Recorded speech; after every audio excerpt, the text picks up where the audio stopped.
자, 일단 오래 기다리셨습니다. 오래 기다리셨습니다. 네, 저희 윈플스에서 이제 행정법을 담당하고 계시는 서창 교수님을 모시고 저희가 이제 좋은 말씀 좀 들어보도록 하겠습니다. 자, 박수 한번 부탁드릴게요. 공부하는구나. 그래, 항상 엄마가 지켜보고 있어. 부담 갖지 말고. 밥은 먹었어? 마음 딱 잡고 집중하고. 스타트! 예, 좋습니다. 이제 시작하도록 하죠. 자, 먼저 첫 번째, 제가 누군지에 대한 소개가 간략하게 나와 있을 거예요. 양력에 보시면 아시겠습니다만, 지금은 제가 야인으로 돌아와 있어요. 이제 제도권에서 벗어나 있습니다만, 한 10몇 년 전에 제가 행정고시에 합격을 했었고요. 그리고 여러분들이 아마 공직에서 만났다면 여러분들 공직 선배로서 아마 같이 보게 된 인연을 보게 됐을 거예요. 근데 제 개인적인 일도 했고 해가지고 공직에서 잘린 건 아니고요. 제 스스로 제가 국가를 버리고 나왔는데 아마 그러다 보니까 누구보다도 여러분들에게 시험 준비에 대한 부분들은 아마 가장 직설적으로 여러분들에게 효율적으로 전달해 주실 수 있지 않을까 싶습니다. 사실 이게 시험이라는 게요. 제가 가장 모토로 생각하는 게 뭐냐면은 시험은 학문이 아니거든요. 이게 고시든 아니면 7급업 시험이든 간에요.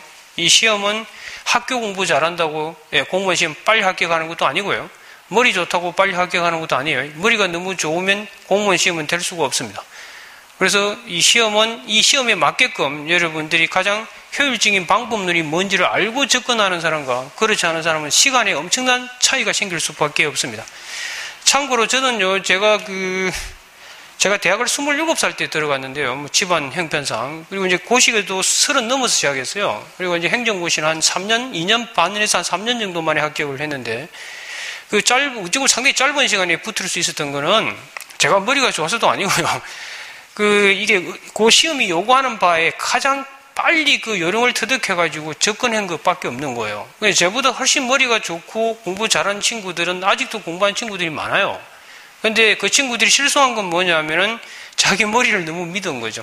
이 시험이 요구하는 바를 빨리 터득하셔가지고, 실용적으로 접근하셔야 되는데, 그렇지 않아서 이제 문제가 생긴 겁니다. 아시겠어요? 그래서 제가 여러분에게 가장 자신있게 얘기할 수 있는 것은 그 길을 다 밟아봤기 때문에 어떤 길을 걸어서 어떻게 가면 가장 효율적으로 목표에 도달할 수 있는지를 누구보다도 잘 알고 있기에 자신있게 얘기할 수 있는 거예요. 경험하지 않은 자는 이야기할 수가 없는 거예요. 오케이? 예, 좋습니다.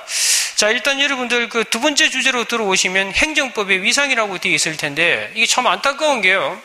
아마 제 후배들이 지금 아마 이것 때문에 상당히 골머리를 썩고 있는 걸로 알고 있는데 이게 지금 선택 과목 제도가 도입되면서 특히 구급 준비하는 친구들이 지금 상당한 곤욕을 치르고 있는 걸로 알고 있어요.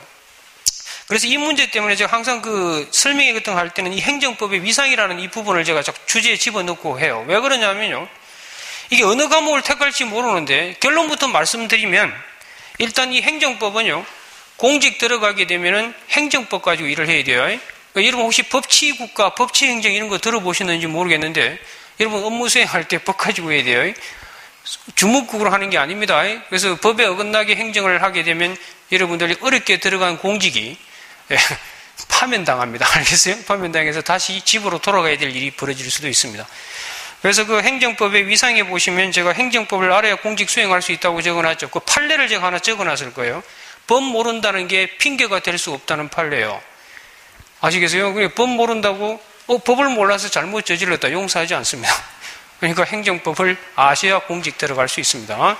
들어가는 것도 중요하지만 들어가서도 유지가 될 수 있을 거예요. 두 번째, 이 법과목은요. 여러분들이 지금 5과목 아니면 7급은 이제 7과목, 9급은 5과목을 테스트하게 될 텐데 이 7과목 내지 5과목 중에서 가장 여러분이 확실성을 갖고 점수를 받아낼 수 있는 과목은 법과목밖에 없습니다. 특히 학자 들어가는 과목들이 있죠. 물론 국사도 마찬가지고 이게 지금 두리뭉실하기 때문에요. 여러분이 투입 때 산출 비용이 그렇게 딱 맞아 떨어지지가 않습니다. 그런데 법은요, 그나마 사회과학 중에서 가장 깔끔하게 이게 딱딱 맞아 떨어져요. 그러니까 그동안 선택 과목이 되기 전에도 가장 높은 고득점이 보장됐던 과목이 이 행정법 과목이에요. 그런 특징이 있다는 걸 아셔야 돼요. 알겠죠? 예, 좋습니다. 그 다음 여러분들이 이제 이 학원 오셔가지고 우리 학원이 됐든 아니면 여타 학원이 됐든 간에 가장 먼저 여러분들이 주의를 기울여야 되는 게 뭐냐면 강의 선택을 잘 하셔야 돼요. 제 강의를 들으라 이 문제가 아니고요. 강의를 선택하고 할 때 가장 포인트를 두셔야 되는 게 뭔가에 대해서 제가 그 다음 적어놓은 겁니다. 강의 포인트. 예, 여러분들 일단 강의 들을 때는요, 어떤 지금 현재 언론상이나 아니면 인터넷상에 뭐 해자되고 있는 어떤 선전, 이건 절대 믿지 마세요. 믿을 필요가 없습니다. 여러분들이 대학까지 졸업한 친구들이 스스로 판단해가지고 결정을 내려야 되는 거예요. 근데 그 결정 내릴 때 가장 여러분들이 생각해야 될 게 4가지 변수를 제가 적어놓은 겁니다. 그 첫 번째가 이제 강의를 들었을 때 그 강의가 여러분에게 이해가 될 수 있는 강의를 듣도록 하시라고요. 아무리 아름답고 멋있는 강의라도 자기가 들었을 때 이해 안 되는 강의, 아무리 유명한 강의라도 자기한테 아무 도움이 안 되는 거예요. 이해가 안 되니까 강의를 듣기 위해서 이해하려고 학원에 왔는데 이해가 안 된다면 그걸 백해무익할 수밖에 없는 거예요. 그래서 여러분들이 강의 선택할 때는요, 뭐 인터넷상에 샘플 강의든 뭐든 간에 다 비교 검색하셔가지고 들어서 이건 저한테 와닿을 수 있는 강의다. 그런 강의를 고르도록 하세요. 그게 첫 번째가 이제 강의가 쉬워야 돼요. 그리고 두 번째, 들어서 정리가 돼야 돼요. 들을 땐 알겠는데 돌아서면 깨끗해지는 강의들이 많아요. 그건 책에 잡히지 않은 강의라서 그래요. 들으면서 정리가 될 수 있는 강의를 듣도록 하시고요. 그리고 이왕 듣는 거 지루하지 않도록 하세요. 이게 특히나 이 모든 과목이 7과목이든 5과목이든 됐든 간에 여러분이 그 최소한 1, 2년을 공부하셔야 되는데 들으면서 지루하면 자고 있는 자신을 발견해요. 눈 뜨면 벌써 시험 기간이 다가와 있어요. 그러니까 지루하지 않는 강의 하는 게 좋고요. 네 번째 마지막이 뭐냐면 정확한 시간 내에 칼같이 끝내주는 강의를 듣도록 하세요. 이 강의가 너무 딜레이 되게 되면 그 다음 순서에 밀려가지고 여러분 수험 계획이 차질을 빚게 되는 거예요.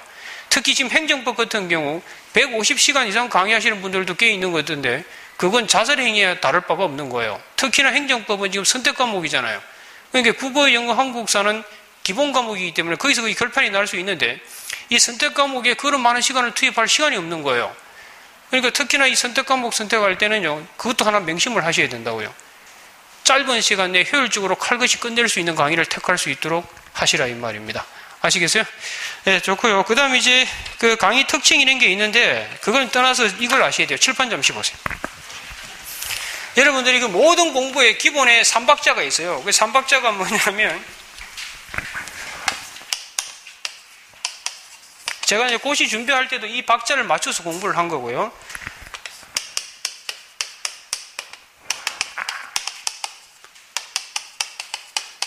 답안 표출 능력인데요. 이 3박자를 항상 갖추셔야 돼요. 공부할 때. 이 1단계고요.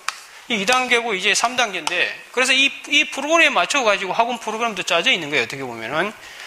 첫째, 이제 아까 얘기했지만 강의 선택할 때도 들어서 이해되는 강의를 선택하는 이유도 여기에 있는 거예요. 먼저 이해된 지식이 정리가 돼야 돼요. 이건 여러분이 첫 강사 선택할 때 거의 많은 부분이 결정이 됩니다. 그래서 이해 정리된 지식을 하임없이 반복하셔야 돼요. 그게 이제 암기인데 이 암기는 이해되고 나면 자동으로 알게 돼 있어요. 최소한 5회독 이상은 하셔야 돼요. 그리고 확실히 합격하고 싶으면 10회독. 그리고 이제 주관식 치시는 분들은 거의 20회독을 해야 확실히 합격할 수 있습니다. 저 같은 경우도 거의 20회독 이상 하고 시험장에 들어갔다고요. 그러니까 반복되지 않은 지식은 시험장에서 표출돼서 나올 수가 없는 거예요. 그리고 이제 세 번째 하셔야 될 게 뭐냐면 답안 표출 능력인데 이게 이제 주관식에서는 쓰겠죠. 객관식에서는 이제 문제가 성적으로 직결될 수 있도록 문제 푸는 능력을 기르셔야 된다는 거예요. 이게 이제 문제풀이 단계에서 하게 되는데 이 3박자를 맞춰서 공부할 수 있도록 노력하셔야 돼요. 그래서 이건 1단계는 학원, 강사들이 해결해 줄 수 있는 거고요. 2단계는 누가 하셔야 돼요? 여러분이 하셔야 되고 3단계는 이게 문제 찍는 테크닉이라고요.